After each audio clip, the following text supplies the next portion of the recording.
Welcome to the ID10T podcast number 1124. Let's jump right in with you, the ID10T community, events at ID10T.com. Like Adam, who is a filmmaker who lives in Massachusetts, and because Adam missed his friends in California, he started a podcast called Movie Toast News and Reviews. It's a weekly movie review podcast. It's every Thursday. They post a new episode on all the major platforms. They do movie-related polls that they get from listeners. They talk about the latest movie news. They quiz each other on movie trivia, and most importantly, review movies. And apparently they love doing it so much that they are very excited to announce their own virtual film festival, Movie Toast, the Festival. He says right now we're taking submissions through the end of September, holding our festival this December. So if there's any filmmakers in the ID10T community who have short films they want to get some film lovers to check out, they should go to filmfreeway.com/Movie Toast the Festival. filmfreeway.com/Movie Toast the Festival. Excellent. Thank you so much for sharing, Adam. Events at ID10T.com for anyone else out there in the ID10T community. This episode is my pal Michael Cudlitz, who of course played Abraham on a zombie-related show called The Walking Dead. I feel like Cudlitz and I met, I want to say maybe in the early 90s, because my old roommate Will did a movie with Cudlitz, and I'm pretty sure we met back then. And then, of course, many years later, when he was cast on Walking Dead. Sweetheart of a fella, and I always enjoy talking to him. We recorded this a few months ago, so that's what I believe there's some talk in there about, like, you know, when things go back to normal, or when things start to open up or whatever. So this was in March. Cudlitz is promoting Clarice, which of course is sort of like, it picks up right where Silence of the Lambs left off. And it's all about Clarice Starling in The Bureau in the early 90s. And Cudlitz is on that show. It's on CBS, but also on Paramount Plus, I believe, as well. So, I just want to thank Cudlitz for coming back on the podcast. This was super fun. This is the episode number 1124 with Michael Cudlitz as we roll the thing. Initiating ID10T protocol.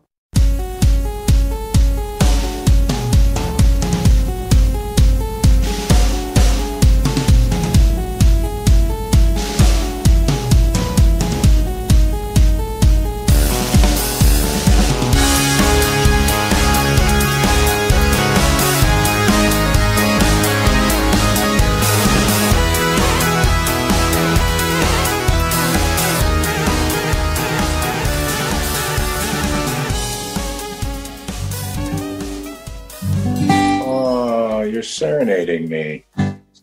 Michael Cudlitz, Michael Cudlitz. You're so good.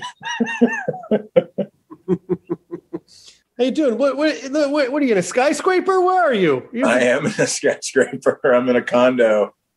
I'm condo living when I'm up in Toronto.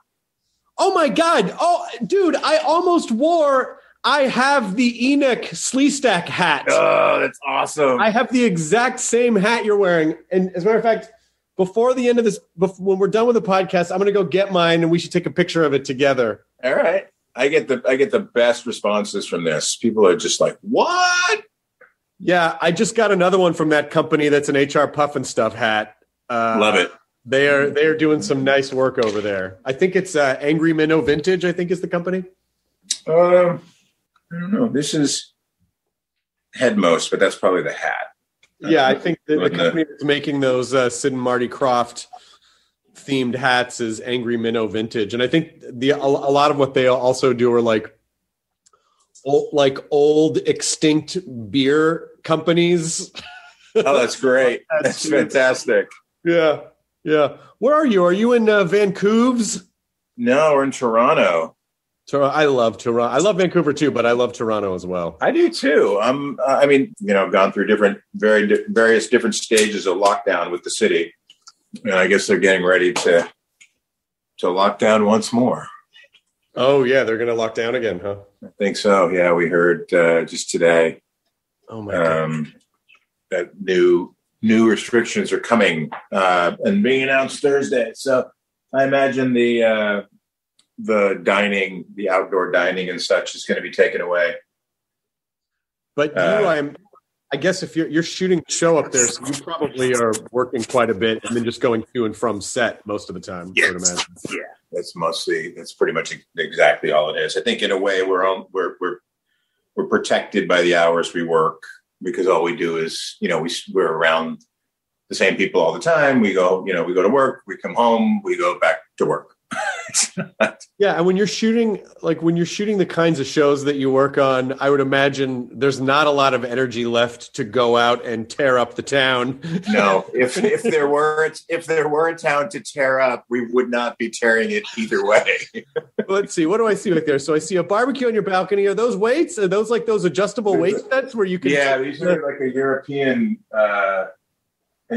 deal, and because you can see it, you turn this up. If you go all the way down to nothing, this up just a ring. Got it. And then you go all the way up.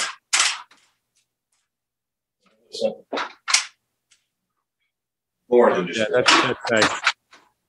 Yeah, but it's kind of a little dicey because I've had, they've been perfectly fine. And then one day when I was doing curls, one of them dropped off the end. Oh, that's probably not what you would want to happen when you're curling a weight. Well, the curling is okay, but the day before I had been doing some stuff over my head, and so now I've completely stopped anything that goes up, obviously, over my head with them, and I haven't had a good workout now in like a month and a half because I'm totally freaked out that I'm going to smash my face in with a steel plate, which is not necessarily an unfounded fear. No. That seems like a very founded fear, and particularly, in your line of work, you don't want to crush the moneymaker, Cudlitz. Exactly. It's like, come on, look at this. We got all this going on here. What are you, crazy? You don't want to show up to work and just like have like two front half my face, one tooth. Yeah, it's a new direction for the character. Okay, shut up. What are we doing today? Yeah, I mean, it's like I think. It's like what people don't see in the show that they also enjoy. Exactly. So we don't know what happened to this guy, but it was fucked up. I mean, look at this. Yeah, they're going to be talking tomorrow. They're like, yeah, but it's all out of sequence. Shut up, man. Shut up. And then they just write it. Then they just write in a scene where your character drops a weight on his own face, and that's exactly. And they explain it. Then it starts raining for no reason. You're like, why is it raining? You shut up. I mean, it's been fun to watch like the shows that you've done. Well, actually. Let's say all the shows you've done in like the last 10 years of just because with the exception of a comedy, but really just intense drama, intense creature drama, and then now intense serial killer drama. I mean, you really do pick. It must have been refreshing for a while to just do like, just a comedy where I'm just you direct intense shit. So just going to be on a comedy for a while must have been such a delight. It was, but we kind of willed that to happen. I told my wife, I said, I'm tired of killing stuff. I'm tired. Like I don't want to do something where I don't carry a gun. And so we did. The Kids Are All Right happened. And actually before that, The Trustee happened. It was a pilot we did with Megan Rath and Laverne Cox. We had done a pilot like the year before The Kids Are All Right. And so I was just kind of like going, I want to do this comedy thing. And then we were doing the comedy thing and I got to tell you, the intensity of half-hour comedy it's more insane. The schedule. And I was like, give me a gun. I've never heard anyone say that about half hour. I always just, like half hour to me is just sort of the coasting, where you, I mean, there were great things about it. I was home, I was working, we were shooting in the stages where we shot Beverly Hills 90210, the stages that I literally built when I was a construction coordinator. Oh my God. So it was kind of like, it was very nostalgic and it was everything coming full circle. And look, I had a blast on the show and Mary McCormick was phenomenal. I don't know if you've ever interviewed her, but she's what a force. Yeah. Just amazing. I mean, I haven't. I agree with you. Yeah, and so that was all wonderful, and the kids were fantastic. I actually bumped into one of the kids, Santino, who was on I think was it American Horror Story this year? Did they do the Latin mythology story last year? Was that? It was. It was kind of the same storyline that Perry Mason was doing. I think it was Penny Dreadful did City of Angels. Was it? Okay. And it was kind of like Perry Mason, which was good. It was really good. He was the little kid. Okay. The kid that didn't exist, with the blood tear, he's amazing. You just mentioned Perry Mason because I've been watching a ton of the original Perry Mason. At night, I have insomnia. I wake up in the middle of the night every night at like usually 3 or 4, and I'm up for like 2 hours. And I just put on old Perry Masons, and I've really fallen in love with it. It is That's great. It's classic. And what I find interesting about it is that, now maybe, I don't know if it's that we've evolved or whatever it is, but our protagonists are all flawed. We love a good flawed protagonist. Perry Mason has 0 weaknesses. He never talks above the same tone the entire series, but Raymond Burr has there's just so much power in his character. Gravitas. Stoic. But he never fumbles, he never falters. I think in the whole series he lost maybe 1 case, and you don't really know anything about what Perry Mason does when he's not in the office quipping with Della Street and Paul Drake, but it is an entertaining show. Yeah. No, they're fun. I love going back and looking at the old shows because it was. I've been working down the list. My son's been doing it more than me with my wife back at home, but they're working down they're chewing their way through AFI's top 100 films. Got it. Not necessarily in any order, but that's the sort of that's the TV guide. Like, what are we watching today? And we watched Jaws together. We go, 1, 2, 3, go, and we hit the button at the same time here. And I'm watching in Toronto, and we watch, and we sort of Google Hangout and hang out with each other while we're watching. And Jaws is just phenomenal film. The staging, the camera, the shots, and the group shot becomes the 3 shot. Then the 3 break off and become a medium with the 3 of them. And then the 2 break off and come closer, and it becomes this close shot. This is you're sort of like, I mean, who is this guy who directed this thing? You wonder. Whatever happened to that Steve Spielberg? It's just, you would think he would have done great things, Yeah, I know. I guess not. I don't know. But you just see it like early on. And then what we watched recently was Citizen Kane. And oh my gosh, it was so amazing. It's so amazing. And the musical number in the middle of it, and you're watching, you're like, holy crap, look at this. Look at the amount of work that went into this. But these films were in some ways so simple, and the TV shows were that way as well. They were so simple and pure that they relied so heavily on the story to be perfect. The writing was like perfect. It was, if you pulled on any string of any of it, it all connected because they were all playwrights that were doing this stuff. It just comes from character and story, where at times studio notes don't always align with character and story. So the writers get hobbled a lot, not, because I don't blame it on the writers. I blame it on the conditions that the writers have to work in. And you've had that too. Yeah, you've had stuff that the character wear an orange shirt. Exactly. Why? Because I thought my daughter loves orange. Kids love orange. And then you go, well, do I compromise the orange thing, or do I not have a job tomorrow? But I think you're right too, because in those days of television, shows were basically, it's like they were just sort of figuring out how to evolve them from plays. So a lot of them felt like plays. Like even in Perry Mason, it's like there's 2 main sets, the courtroom and his office. And then they will have a couple of like, they went to the home of someone, but it's really just watching this very calm central character. And then these really kind of caricatures around him of all these like, hey, yeah, I saw that. Yeah. Oh yeah. And then of course they always, it's the thing that never happens now, which is, in the final like 5 minutes, he's got someone on the stand and they're like, yeah, I don't know anything about this. And he's like, isn't it true that you went back and shot and there's a pause and he's like, yeah, right, I did it, but he had it coming, you know? Exactly. Cut to them in the code up in the little epilogue of them in the office, like, you know, having a drink and making a quip. And then that's the end of the show. Yeah. Well, that you know, that's that, you know, you look historically television, that's what Angela Lansbury, Beretta, Columbo. I think Angela Lansbury as Beretta would have been really fun. Yeah. But they all had that summation, Columbo. It was all going off the rails. And in the end, he's like, okay, all right, good. I'll get, but one thing was, you got me. And it was all.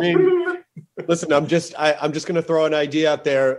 Michael Cudlitz as Columbo, a one-man show where you just, because I your face contorted. You did the Columbo face. I'd rather do a Beretta, my version of Beretta, in a few years. I think Murder, She Wrote for me holds up. My wife had never seen it, and we watched a bunch of them, and she was like, "Oh, it's fun," and I'm like, "Yeah, but it's you have to wrap your head around the fact of how many murders took place in this tiny town in Maine. Yes, yes. Like Cabot Cove has to be the murder capital of the world. Exactly. But look, as actors, we love. I never did the show because I was just coming up as it was happening. But I know as actors, they loved the show because she was supposedly amazing to work with. She was involved with the casting, supposedly. They paid like really, really well. Like you would get an offer. There were no auditions. They saw other work you did. And then they were like, yeah, I want that guy and that gal. And I like him and I like her. So it was sort of effortless. And then she put together like a company for that episode. And everybody got paid really well. And everybody had a great time. And, it's how it, in some fantasy land, how it all should be. You just go, oh, what are you doing next week? It's reminiscent of the old studio thing where you showed up in the morning and you weren't sure what you were going to work on. Yeah, but I also that to me sounds like such a dream because, when we're young and we're hungry for attention and we think, we need to attain significance by, I don't know, accolades or whatever. It's like, oh, I really want to work on an Emmy or, like award winning. And then I think you get to a certain point where you're like, I think it would be really nice just to work on something fun where everyone has a good time with good hours. You really. Yeah, no, we did. I've had situations come up where, look, I almost passed on jobs because I literally, and I'm not going to say what it was, but I was like, they were like, hey, you got an offer to do blah, blah, blah. And I was like, okay, well, who are the scenes with? Like, well, no, we're going to send you a script. I go, no, just tell me who the scenes are with. And they're with someone said, oh, I was like, oh, okay, yeah, I'll do it. Because it was like I was in my guest spot phase. It was a top show, and it was like there was no way I was going to work with the lead actor. So I was like, I don't need that aggravation. I don't need it. You really do realize at a certain point, you go from chasing this kind of career that you think you should have for ego reasons to like, I think I just want to have a nice time. Need to have a nice time. Everybody wants to do great work and work off great material, and that comes around with time. And sometimes you slip into it, easily, and sometimes it's harder to find. I've been really, really like crazy fortunate. You've worked on actually really good material, and it's been insane actually, because I've been working on Clarice. I've been, we're in our phase where we're doing press again, and it's like, you hear these people, they're presenting you to the audience as their next guest, and they start going through all the stuff that you've done, and you don't really, the day-to-day of your career is like, there's big chunks where I was in depression, I was unemployed for this time, and I was it. But when somebody like crams it all together and gives like the bullet, you're like, wow, I look at that guy, look at him go. It's the highlight reel, man. Listen, I can't sit and watch a whole sports game. But if someone shows me a highlight reel of a guy like doing a backflip in an end zone, fuck yeah, I'm in. Like I don't mind watching that. The highlight reel is always the best. But like that's kind of how we often remember things as highlight reels, and you especially when we're sort of romanticizing the past, like, oh, it was such a simpler time. But if you really thought about it, like, was it? Because we're depressed and insecure and anxious, and maybe now is okay.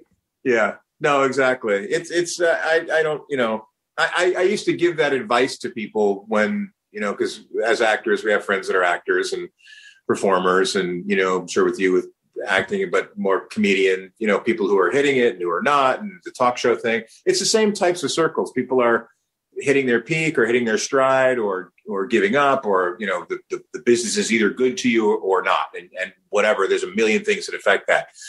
But I always used to say to actors that were having, sort of a rough time, I go, just write down the stuff that you have done. Write down your successes and look at those. Remove the time that you haven't been working, whatever.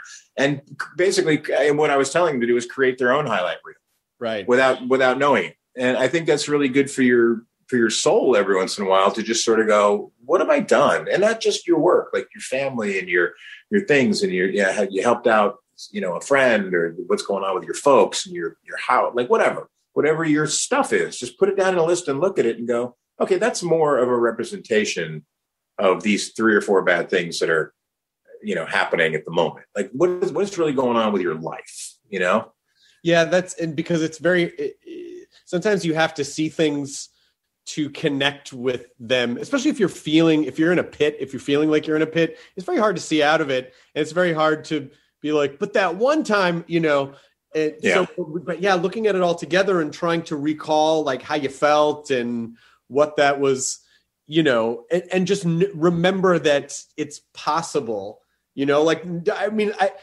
danger is you look at it and go, oh man, things used to be great. And you're like, no. That means they can be great again. Doesn't mean they can't be great. It just means that's sort of the sine wave of life, that's just kind of how it goes. Yes. And you have to have the downs to know what the ups are, it's like, and it does, I think, balance you out. I have a few friends that hit it really big after school, right after we got out of college.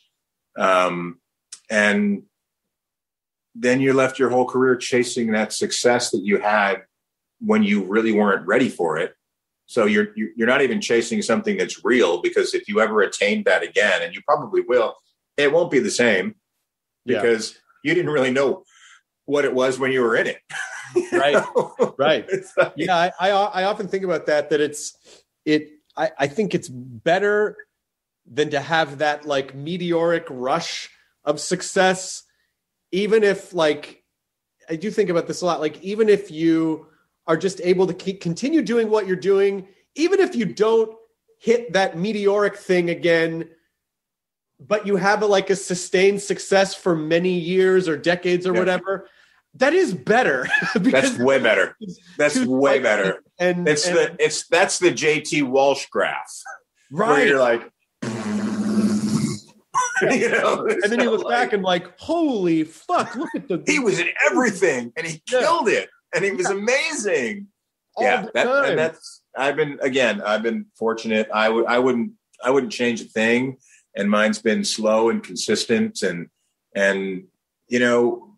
in some people's lives, there would be considered, meteoric spikes. I don't know. I've just been so fortunate, and I'm so happy doing what I'm doing. I'm just enjoying it. I don't really, the success, like that part of it, I don't even consider anymore. I was like, oh, it'd be great if I look at roles now, and it's like, oh, it'd be great if I could do that role. And people are like, well, it's the movies, the script's not that great. I go, no, but that role is amazing. You go after those things that really appeal to you. And that's, obviously that came with time and, success. So I don't diminish that, but I just, I love doing the work, that was one of the wonderful conversations we had when, with my wife, when they were killing me off Walking Dead, and they're like, yeah, we want you to keep the secret for the next year. So, we're going to pay you to do that, and blah, blah, blah. And it was like, we had to redo the contract because I was still on contract. They wanted to take me off and change it, which was fine. And it's like, but you have to understand that it has to be worth it to me to not do the work. Right. And if you're not paying me like a lot, I would rather take nothing and go do, and do work that I'm not getting paid for. I care about their show. Obviously, I love those people over there and would do almost anything for them. But at the time we're going through this, I'm like, what are you talking about? Like you're talking about paying me not to do what I love to do. So yeah, it has to be a lot. Like, I mean, not just, I'm happy with the little things I'd rather like, don't pay me, cut me loose and let me go get another job. You want to work. You want to be able to, you don't, I want to create. I don't want to lose this time. Well, that's the thing, the momentum, because it really is a career of momentum. It's not, I don't think it's ever really one job. It's the momentum that you create, and the momentum creates activity, which creates more opportunity, more options. And that's, I feel like that's really what you work for, is to create that momentum so that you do have and look, obviously, what has the last year taught us? Well, that anything can happen. Even if you think you kind of have everything set up, the world can go into a global pandemic and then everything stops, so you don't know, but, barring natural disaster, you do want that momentum, because it's just this wheel that keeps rolling, that creates opportunities, so that because like when I think of you, I think, Cudlitz will work is literally as long as he feels like working. I feel like there are going to be jobs for you no matter what. And that's a really amazing, more than any one job, that is an amazing place to be. Yeah. My agent had said that to me about 5 years ago. They said, at this point in your career, and they said that we're not blowing smoke up your bottom. You'll work until you want to stop working now. You won't always be doing exactly what you want. You won't always be making the money you need, but you will always be working now. Like because you're at a point now where what you have done already, plus your age, there's just not that many guys who are doing what you're doing and have been doing it so long. It's like you can, you're in, their words. I won't even go there. They said, yes, you'll work. It sounds very egotistical to go down that road, but it's no. But I know what you mean. And I brought it up and I agree with you. And I also think, it's not like you were old when you started working a lot, but it did happen. It's cumulative. Wasn't right out of school. And, my dad always used to say, when I was first starting out, like, hey, Buddy Ebsen didn't make it till he was 55. And I always used to say, that is not comforting. But now as I start to get older, I realize it's a little more comforting. It is, because you realize that, that when I was like 20, I couldn't connect with that. But sort of realizing like, but you'll have a lot of time to do a lot of things. And that to me is really what it's about. Just being able to do a lot of different types of things and play in a lot of different, different arenas. And that is in and of itself is a nice sense of security when you can work and kind of make it about the work and make it work no matter what. Yeah. And I think every job you get is a brick, you could say. And at the end of, not the end, but towards the middle and getting towards the end, heading towards the end, you want to how have you stacked your bricks? What have you made with those bricks? It's not about, I got a brick, woo, I'm going to quit my job because that used to be the thing starting out, people would do. They get out of school, you go get a job that, can support yourself while you're pursuing your dream. Then you get one guest spot and people would go quit their jobs. Like, what are you doing? Like, and then what happens if you don't work for 2 more years, which is like, man. It's like, I made it, man. They're like, I mean, maybe, I don't want to negative anything, but just be realistic. Being realistic is not being negative. And listen, I just I bought a Pontiac Firebird because I got it under 5 on Law and Order, so I don't understand what the problem is. I bought a house. I bought a house because I booked a pilot. Whoa, no, that's not the like. Congrats, that's amazing. Like, it's amazing, but it's a unicorn. Like 20 of those, they pick up like 4. I don't. Yeah, it's like getting called in is a unicorn. Getting on the show is a unicorn. Getting the show picked up is a unicorn. Getting a second seat. It's like how many times do you hit the lottery and win the unicorn? Like, calm down. Yeah, well, I always say that too about, as we're sort of looking at the standing at the precipice and looking at the end of the first Walking Dead show in a year and a half or whatever it is, and thinking like, holy shit, that show's been on for 11 years. Our shows has been on for 10. Like, there's just not a lot of shows that are on for a decade. That's crazy. That's insane. You just can't ask for any more than that in this fucking crazy business. Yeah. And they all end in cancellation. That's the thing that people don't understand is that, it's like, whatever it is, people are like, oh, your show got canceled. I'm like, yeah, like a little sooner than I thought, but yeah, it's sort of like, it's like, like death in human life. It's sort of like, yeah, you die at some point. Like that's the lifespan of a show. It gets canceled at some point. But there is like you get more than one life in this business, and you come back and you can, and you're on something else, and you never, and honestly, you just never know. I mean, you mentioned another person who, spoiler alert, may or may not have died around the same time as you. Oscar-nominated Stephen Yeun. I mean, how amazing is that? How fucking incredible and amazing and wonderful. And honestly, does not surprise me at all. It's he was wonderful to work with. He became one of my closest friends on set immediately. His work ethic is amazing. He beats himself up far too much over the work, but obviously not. Because if that's the result, then keep beating yourself up, because it's wonderful to watch, and couldn't happen to, as even more than me, maybe because you at times have spent more intimate time. No one more deserving. No one more deserving. If that can be a thing. And I always love watching a comedy person like hit the ground running in the business as a dramatic actor, because that happened to John Hamm too, because Hamm was really a comedy guy and obsessed with comedy, and then initially everyone just saw him as this dapper, debonair leading man guy, until I think maybe he did SNL and people were like, oh fuck, he's really funny, and Steve's the same way, where his background is sketch and improv, and and so he's this amazing dramatic actor. And then he'll end up doing some insane comedy. Oh, he'll host SNL for sure, and then be amazing. And then people are going to be like, "Oh shit!" I mean, we know that, but I don't know if everyone knows that yet. Yeah, no, exactly. That's the other fun part about the business, is watching people grow and flourish and innovate, and it's like this really fun community, and it's one of my favorite things, because it also kind of helps us chart growth and kind of see and be inspired and sort of figure out, how to innovate yourself. And like, I don't know, I feel like it's such a necessary part of the growth process.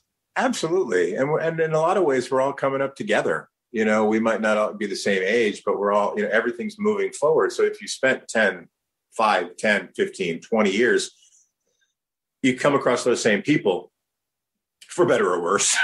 But you're all, it's a shared experience, because when you really look at, if you step outside of it, the people that are actually able to and fortunate enough to make a living at it, at any position in the entertainment field, you're lucky, and you're the few, and you're moving forward, and over, 5, 10, 15 years, you all know each other, either whether it be in passing or a friend of a friend, or you admire their work, or, so I'm really enjoying that part of my career that's been happening the last 5, 8 years, is that, the situation like with Clarice, they wanted to hire me, but there was, the concern, because they were all like, he'll be playing a lawyer, basically a lawyer, an FBI guy.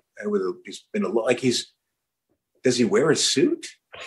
Does he even have we ever seen? And the amount of material that I had to send in to them, because people were like, well, we've seen him in uniform, and I loved him in Band of Brothers, and I loved him in Southland, and he's great in this. And so everybody was coming at it from different places. So they really had to take their time, from what I found out after the fact, in making this decision. Because one of the jokes I made was like, I don't wear a tie.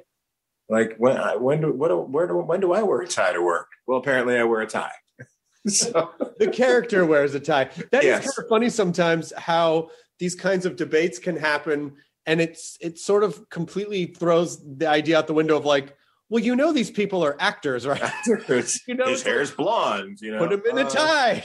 You know, he didn't have a bright red handlebar mustache before The Walking Dead, but guess what? What? He can grow. What do you one. mean? He can dye it. You know, like. But if you read social media, you wouldn't know that. Like, well, you got old. I'm like, sister, I've been old. Where's the red hair? It's still in Taylor's drawer, like 3 doors down. I'm sure they haven't thrown it out. It's funny that someone just thought you needed to hear that someday. I think They don't even. Well, I think it's funny because people would say that even in between seasons, right? You know, so I know what they're saying. And what they're saying is that they thought I was young. That's what they're saying. It's like, no, I am old, and I've been older than you, not you, them, maybe you, probably you. But it's funny to see how that you know, that whole thing shifts. Oh, what's look at you with the gray hair now. Now, yeah, kind of had the gray hair for the last 15 years, but thank you for pointing it out on social media. It was just sort of, I was dying it before, but why am I having this conversation now? No, this color red doesn't happen naturally anywhere in the world, in nature. As long as you don't get up in the middle of the night and your wife's like, where are you going? Honey, I'll be right back. I just have to go tell someone on Twitter that I've had gray hair for 15 years. Like, don't. Yeah, no. No, I move on. I kind of look at the comment and go on. I try to not engage. I used to engage the negative. And people go, why do you engage the negative? And you know this as a comedian, you know, because that's fun. Well, we are trained to kind of deal with hecklers, you know? Yeah. And professionally, but I do think it is a multi-pronged phenomenon because I think, number one, it's part of the sport of what we do. You know, there's like part of the steeplechase is kind of like, oh, you think so, huh? And if you're doing comedy in the UK, it's a real sport there. Like they really do the audience is heckle and they try to knock the comedian off balance. And when the comic can deal with it and fire back, it's part of the show, you know? Happens a little bit here, but not as much. Still happens. But then of course the other part of it too is that sort of it taps into that insecurity that we feel of like, well, why is this person not having fun? You know, 1,000 people could be laughing and you look at the one person whose face hasn't cracked and then you're like, are they not? What am I, you know, and we're just trained. So it is professional, but at the same time, it is also part of our like insecurities and ego and stuff. So it's kind of an unholy union of these two things. Yes. And then when you truly learn initially, when you get on social media, we don't know. We, you know, everybody loves doing it and it's fun. And it's like, holy crap, look at this interaction, you know, and then you realize that people will attack because they know that you will answer. And then once you answer, when they attack you, you know, the very few people see it. Yeah. Very few people see it unless they're really searching through your timeline and really actively going, and fans do that. But if you respond, you've now sent it out as from you to everybody that you are engaging. Yeah, you've amplified it. You've amplified the voice, exactly. But a lot of times, you know, even if you respond and then someone's like, "Oh, I didn't mean that. I just wanted to say." Oh yeah, so it's like that's that too. Sometimes things happen, and I want to address it because you know we had somebody who had said they were talking about your best fan interactions, you know, and the reason I do the conventions when I do them is because I love the fan interactions. I love you know, and I spend time with everybody, and I make sure everybody has a great time, and we take care of our vets and our law enforcement, and it's a really great time. So I've had a couple of times, and once just recently, somebody said, you know, tell us your best or worst fan interaction, and somebody had written, you know, I had a great time meeting this guy and this guy and this guy, and you know, and these two not so much, and Michael Cudlitz, you know, my mom really wanted to meet him, and which is my favorite part of the story, and then. We go, but he, you know, really wasn't that good. And he didn't really talk that much. And it was kind of really let me down, you know, whatever. And I was just like, that was like crushing to me. So I wrote them. I was like, and I mean it. I'm like, look, if we're ever in your town again and there's a convention, you remind me of this and we'll take care of you. Because those things where they reach out specifically to go spend time with you, that's our obligation, is to make that time amazing. That's why they're there. If you're not out there trying to make these events amazing for the fans that are designed for fans, don't go. Yeah, because people are spending a lot of time and money, and they're like, it's, and as a fan, like you want to connect, and as much as it can feel like a one-sided thing when you're a big fan of a show, and then when you have the opportunity to make it a two-sided thing where you actually get to connect with someone. Yes, I have to say that was for that person, it didn't sound like a disrespectful thing that they said. It was just it wasn't. This was an honest, and that gives you the opportunity to go, oh my God, let me make this right, as opposed to, hey, that guy's a fucking piece of shit. And then you feel defensive and you're like, what the fuck? Why are you telling me? You go, fuck you, man. Maybe you were an asshole, You got old, man. You used to be not old, but now you're old. Yeah, maybe you're so unhappy because you're gray. Yeah, maybe you need to take naps. well, yeah, that's probably not why I'm grumpy, but yeah, naps are good. Maybe you need to drop a European weight system on your face. Exactly. Exactly. But she was great. She wrote back and she was like, didn't even apologize, which was great. She was like, oh my gosh, thank you so much. And, because I said, have a great week and, tell your mom, same thing goes to your mom and, and all that. She was like, oh, that's awesome. And someone else wrote, well, for what it's worth, I had a great time when I saw it. And I wrote him back. I go, it's not about that. I go, sometimes people have bad days. I could have had a bad day. They could have been off. We meet each other. It's, but at least like giving you this person, like gave the opportunity to make it right. And that's, exactly. Like, that and now the next interaction, whenever that's allowed again, will be 10 times better, because as it should be, and I do. I truly, I love meeting the fans at these events. It's fantastic.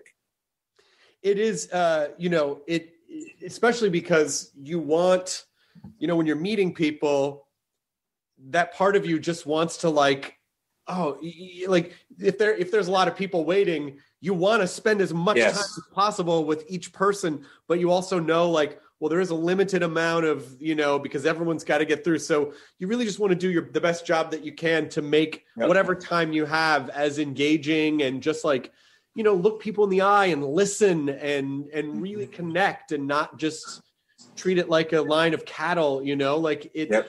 If you're doing it right, you should be exhausted at the end of the day. Absolutely. That's what you're supposed to do is as much as people have given of their time to you, this is your opportunity to like be able to thank them and, and we only exist and we only work because them. If everybody decided that, I don't like that actor anymore.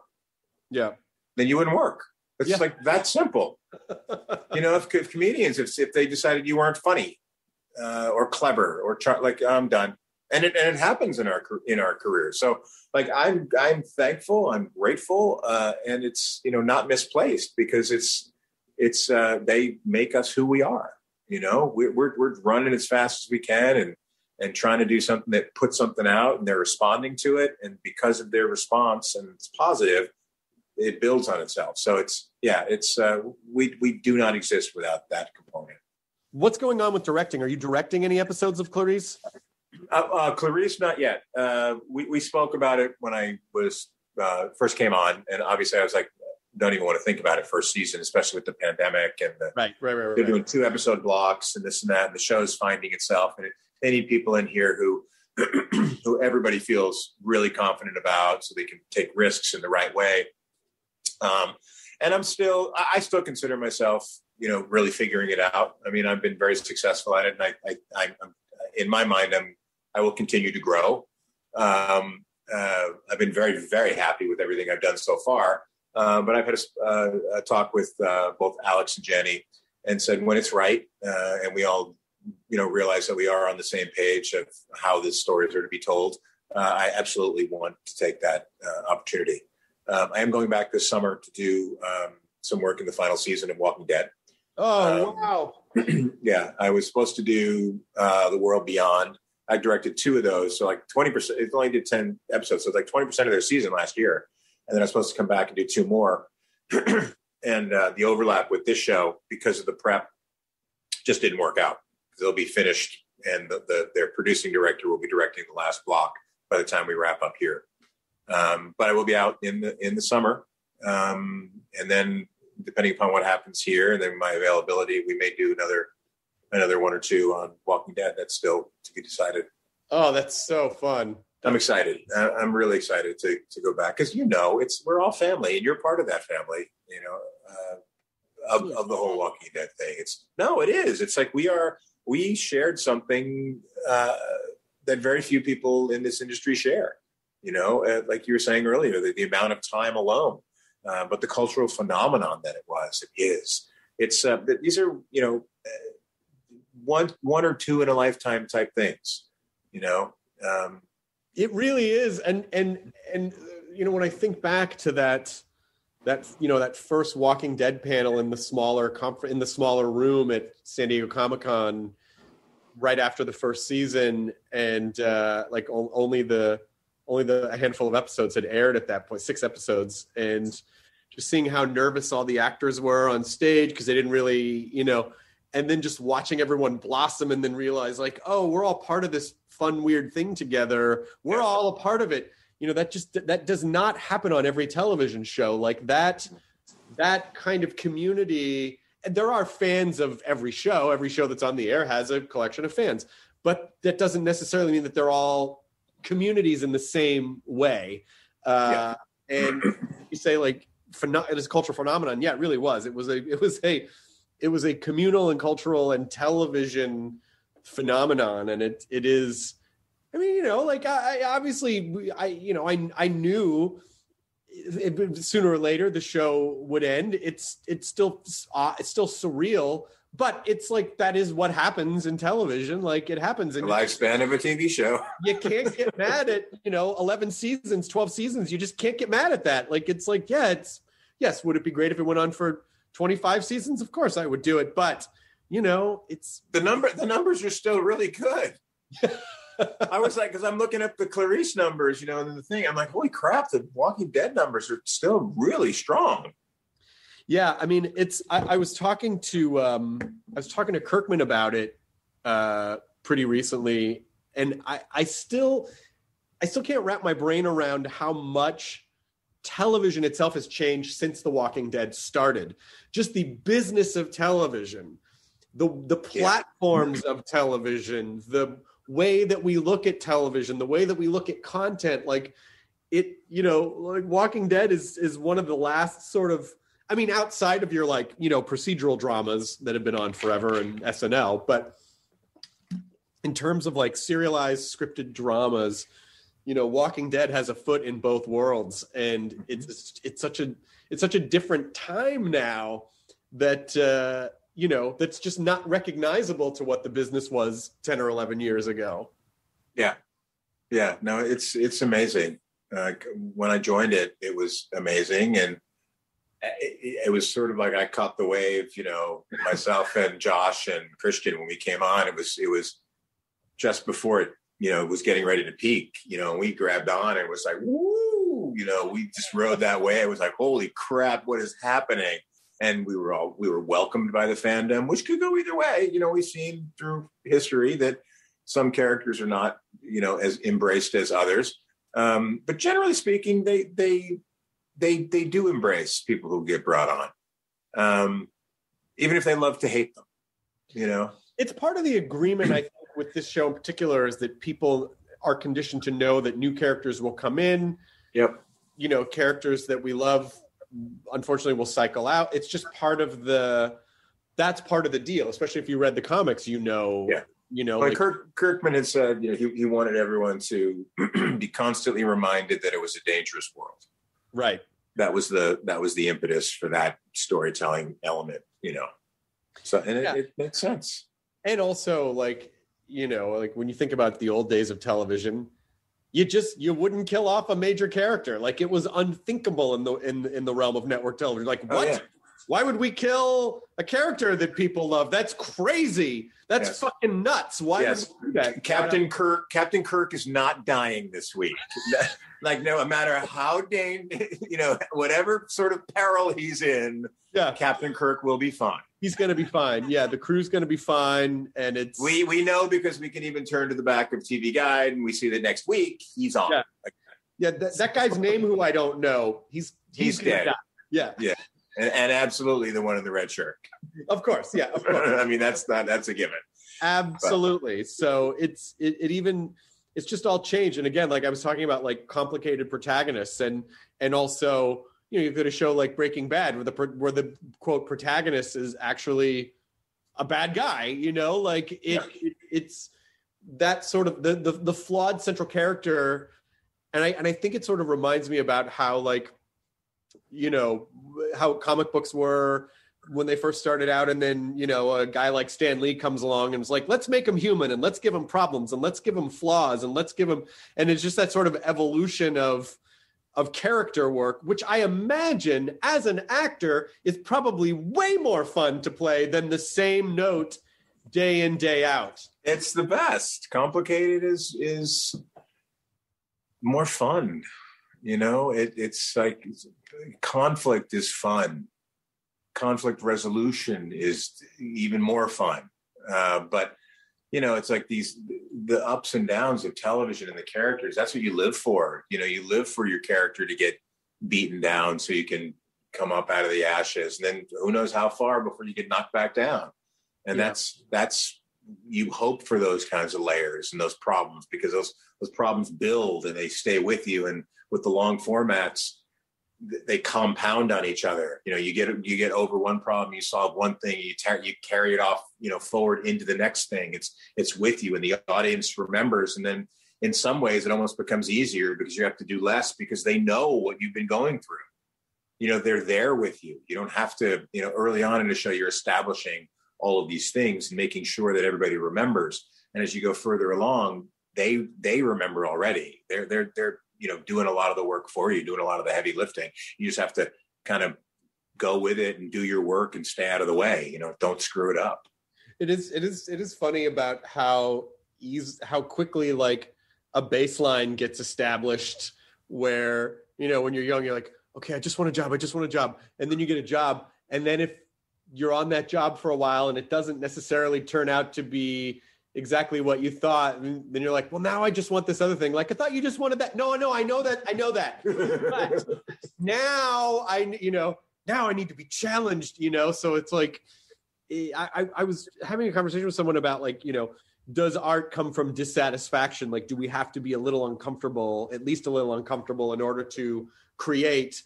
Or do you think, or can you create from a place of comfort? Is that possible? Well, I think you can be comfortable, but I think the work has to be uncomfortable.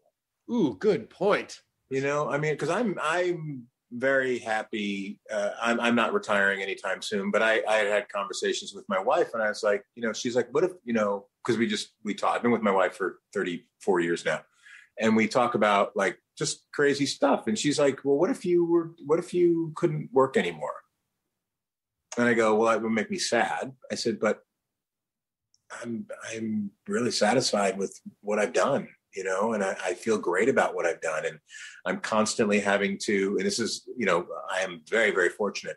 I'm having to reassess what my goals are, because I've attained a lot of my goals, which is crazy to think about, but when you're young, I guess I learned this from my dad. You don't, like, the goal is not the goal. Like, if I'm way down here, I'm using the camera, and the goal's way up in here. It's like your goals need to be like here. So, you have this big thing that you're thinking about, I'm going to retire and travel and blah, blah, blah. Okay, great. You don't want that tomorrow. That's you're sort of hobbling yourself, taking yourself off at the knees. You're getting to these little things in between, and then you attain that goal, and then you figure which way, what am I going to set next? And so you're living and you're enjoying yourself while you're getting to these markers. But that journey itself is life. That's the old saying of, life is that thing that happens while you're waiting for your life to begin. Right. It's like you're in it, man. You might not like it, and I'm sorry about that if you don't. I think this past year, most of us didn't really like it, although it was incredibly enlightening in some ways. And it was, there's a silver lining on everything, and everything I do believe happens for a reason, even if you don't like it. But it's, you know, I don't know, man. It's about the journey. You know, it's about the journey, and everything that we go through makes us who we are. Yeah, I think about that a lot too. I've been thinking about it a lot lately too, just about, you know, as things are starting to open up a bit, you know, like where, you know, it seems like, oh, there, you know, maybe looks like there might be a way out, you know, like, and then sort of thinking about planning for the future, and and I want to do this, and maybe I should try, and then I have to remember, like, well, don't spend so much time planning to live that you don't live. Because I have that realization a lot of the time too, where it's like, no, man, this is it. This is your life, man. It's not a thing that's going to happen. You are in it, and it is happening now. And you don't want to forget that it's happening now because you're looking at the future, and then have to retrospectively go, oh, I think that was. Oh, yeah, that was actually good time, I think. And I didn't really notice it because I was trying to. We usually don't. Yeah. Yeah, we usually don't enjoy the successes when we're in the middle of them. If anything that comes out of this, I hope people do realize, and not to be morbid about it, because that's not the part that's important, but the sort of realization of the mortality of everyone, and the idea that you were reminded, this is not like a family member passed and you're sort of like, oh wow, I gotta live every day, you know. This is like a big thing. Like I use the example of when 9/11 happened. I was born in New York, raised in New Jersey. I'd never been up in the Twin Towers because they're there, like the Twin Towers. I can go to the fucking Twin Towers whenever I want. I go to the Empire State Building, I can go to the Statue of Liberty, St. Louis Arch, whatever. When 9/11 happened, whenever I travel, especially the conventions, if we go to a city, we go to St. Louis, where are you going? Going to the Arch. Why? Because it fucking might not be there. You want to appreciate stuff. I want to go see these cool things. Yeah, because we exactly, and we take a lot of stuff for granted, and we go a lot of, oh, I'll do that later, or I'll do that tomorrow, or I'll do that next time. When there's not really any reason you're not doing it now, except you're just, you know, in a lot of cases, you're just fucking lazy, you know. And it's like, just get off your ass and do it if you can. Right. So I try to go see all these cool things, and they're all, some of them are kitschy, and, you know, driving down the freeway, the biggest donut, biggest dinosaur, ball of twine. Let's go fucking see it. Why not? Why not? You know, it's because it's there. Absolutely. Because you don't know when some guy in a leather jacket with a baseball bat wrapped in barbed wire is going to come along just to bring it back. You know, like, so if you can, you know, grab that huge Jack Skellington when it's right there, get it. Oh, in the background, yes, yes, our Disneyland stuff. Yeah, it's awesome. Just to give you a sense of how tall he is, it's sort of difficult to see when in the background, but you can see. He's on a table though, right? Or no? No, he's a full figure. Oh, it looks from here. It looks like he's standing up on a table. No, he's standing on the floor. He's like 8 feet tall. Oh, that's fantastic. That's fantastic. This is the place that you were working on when I saw you, right? Or is this the new place? I think this is the place you came to last year here. And and they're props from I think we got them at an auction, but they're from Disneyland. Like they're from Disneyland, and we great.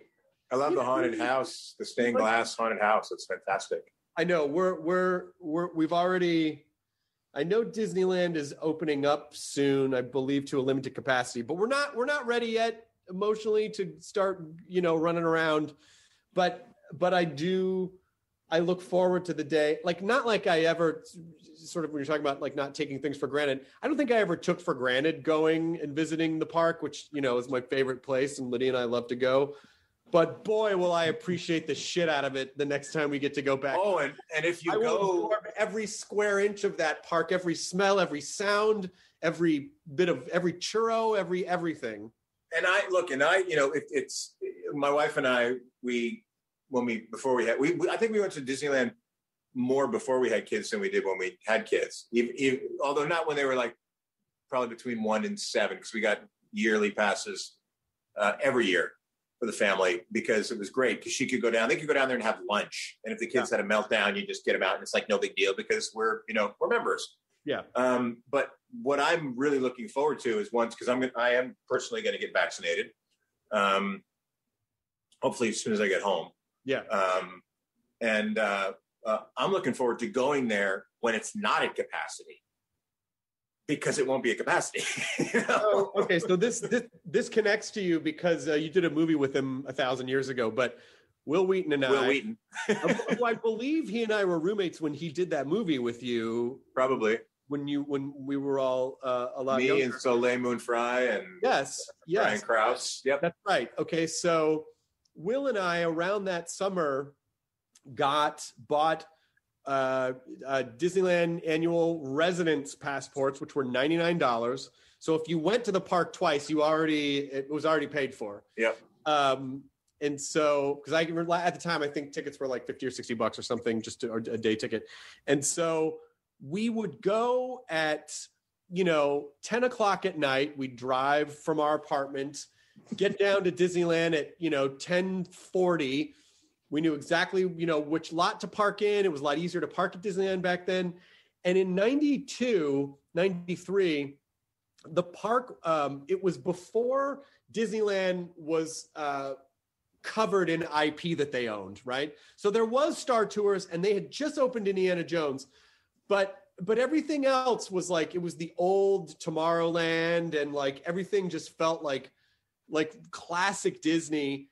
But as a result, it wasn't that crowded. Like it was sort of crowded, but not that crowded. And so we get there at 10:40 and from like 10:45 to midnight, there were no lines in the summer. Yeah. And you would just get off of Space Mountain, run right back, run right through, ride it again. And we must have done that, I feel like almost every night of the week that's summer. Awesome. And but then now Disneyland is much bigger. They own a lot more stuff. It's much more crowded and I still love it. But again, I miss those days so much of just, people like Disneyland, but it wasn't like Disneyland yet. Yeah. Have you been to the new space, the Star Wars? Oh yeah. Yeah. I haven't been there yet. Yeah. The Black Spire Outpost. Yeah. We've been, I went with Will. We've got to go actually, you know what? I know that I saw pictures of that.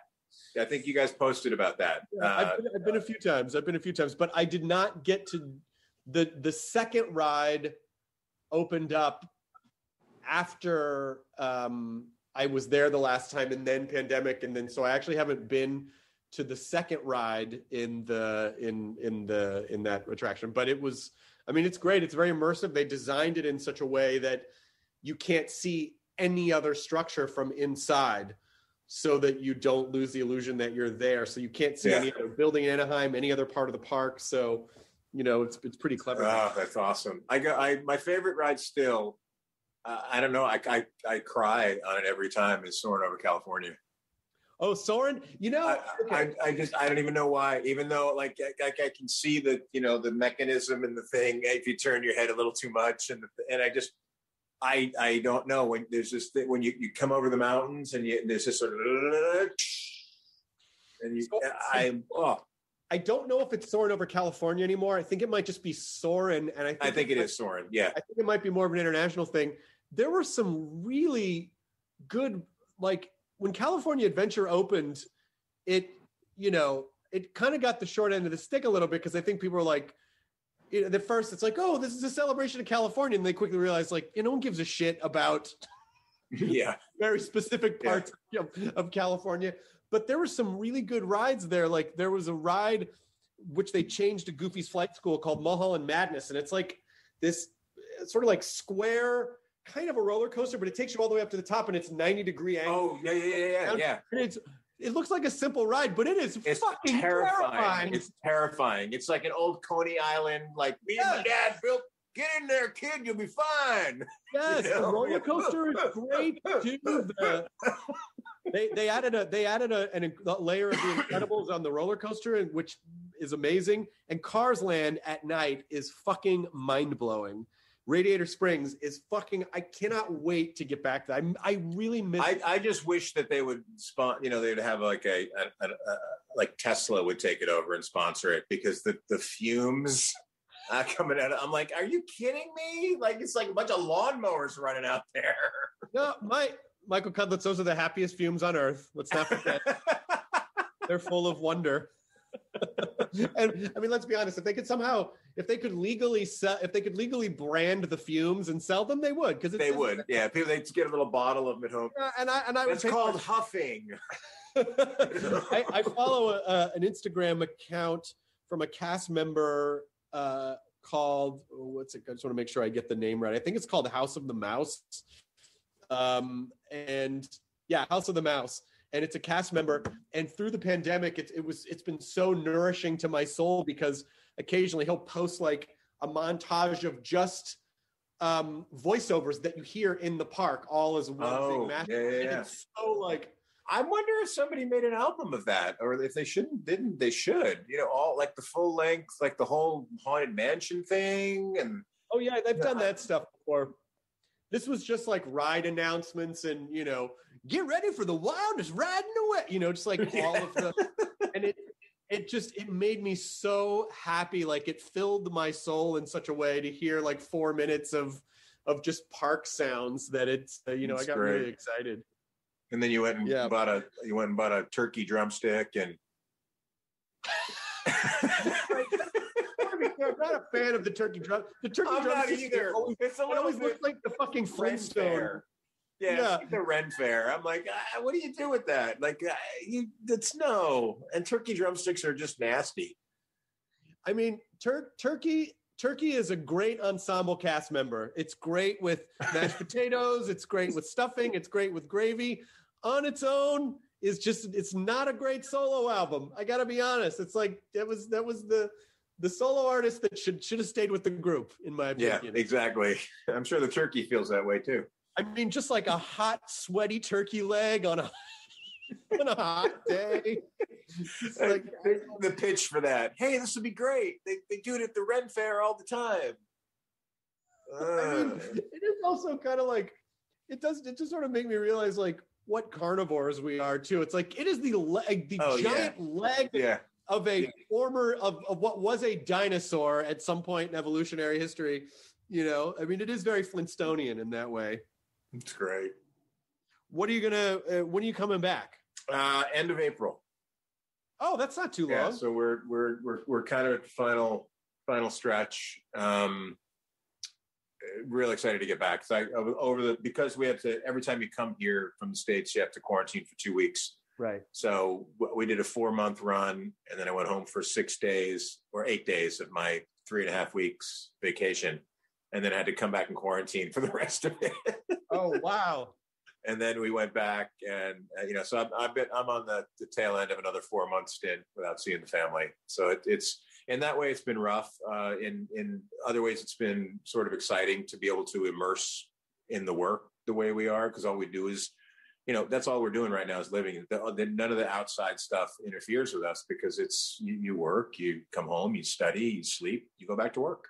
Right. And the cast has bonded in a way that, this is becoming more and more common, I think, is that the casts are getting along. Because I don't think anyone tolerates assholes like they used to. It's just the behavior is not tolerated. So we don't have anything here, which, again, another wonderful situation I found myself in. Great cast, really creative, very supportive. Everybody's at very varying degrees in their careers, so it's a really wonderful mix. And it's, the work has been great. The show's getting better and better. I loved the show when we started doing it and was happy with the first few episodes, really happy. And it's just been getting better and better. They're writing for us. They're finding our voices.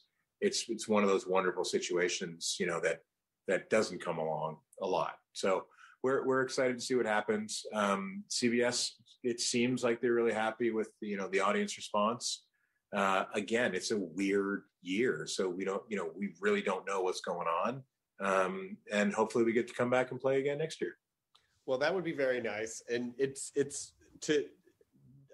the show being set about a year after the events of Silence of the Lambs is a really good place to start it, because sometimes when you're watching prequels, it can be fun in the sense that you're like, oh, these characters don't know what's coming, but also you don't, as an audience member, you don't have to lose those events with that story. It's like you're all kind of on the same page.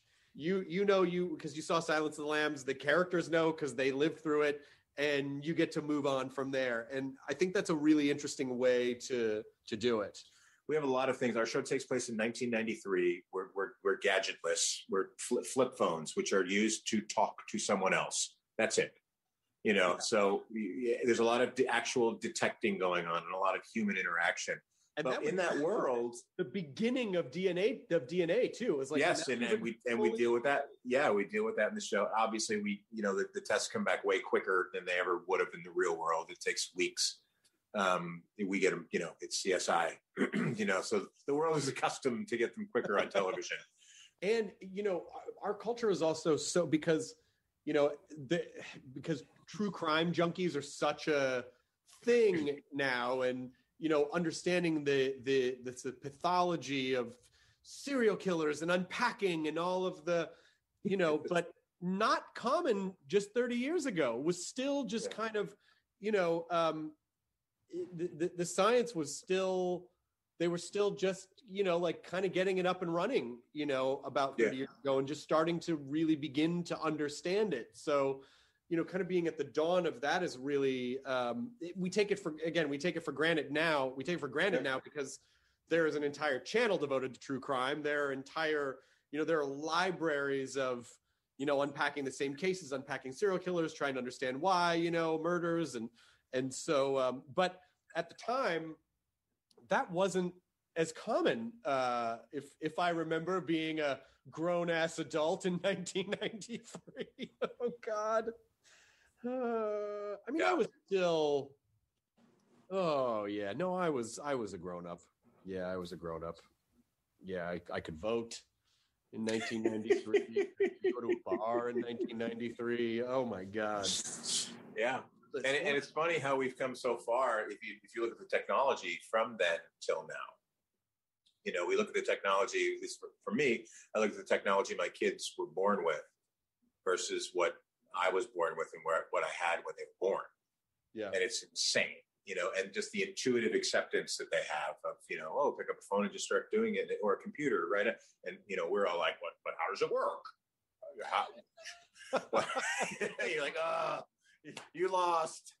You said, how does that? Never mind. You're done. How did you drive anywhere and not get lost? We had to look at street signs. Exactly. We had to ask people for directions. Or not. Or just figure it out because we got super lost. Yeah, take a left at the 7-Eleven. That's what you did. The floor of your passenger seat would be like, empty Gatorade bottles and maps. With the Thomas Guide. Remember the Thomas Guide? Oh yeah. We get that with all of our auditions. We get Thomas Guide coordinates or page 78 on the Thomas Guide. Oh, okay. I don't know if the Thomas Guide integrated into some sort of a digital thing, but the Thomas Guide, I wonder if that was one of those things where at the height of it, they were like, this is never going away. When are people going to not need maps? We're on a train this is on a money train that's never going to. And then, I imagine at some point they got bought by like Google Map or something like that, because they must have had a tremendous amount of information. I'm sure. You know what I mean? That's one of those things. So I'm sure that all the work was absorbed, but yeah, there's no. Grab me the Thomas Guide off the back of the chair. He used to reach back and get the Thomas Guide off the floor. A map maker, and then along comes technology, wearing a leather jacket with a bat wrapped in barbed wire. Damn you! Well, I love you to pieces, Michael Cudlitz. Awesome. And it's really nice to see your face, and I hope I get to see you in the real actual world at some point soon. We will. Me, you, and Will should go out and get a whiskey at some point. Oh, do you guys ever travel? No. Well, I think I've seen I think we've seen Will and Ann maybe two or three times during the pandemic in a very socially distanced, like outside kind of way. Yeah. And then everything got really crazy at the end of the year. Like cases just went bonkers. And so then no one was seeing anybody. And so, but we'll talk, every few weeks. We'll just sort of check in. How you doing? He's working a ton right now, which is great. He's doing such great stuff. And I just could not be happy. I just couldn't be happier for him. I love him. Awesome. Love him. Awesome. He's my brother. Well, tell him I said hello. I definitely will. I run into him every once in a while at conventions, and it's always great to see him. All right. It's very nice to see you. You as well, my friend. Thank you. And I'll talk to you soon. All right, brother. Take care. Bye. ID10T scanning complete. Enjoy your burrito.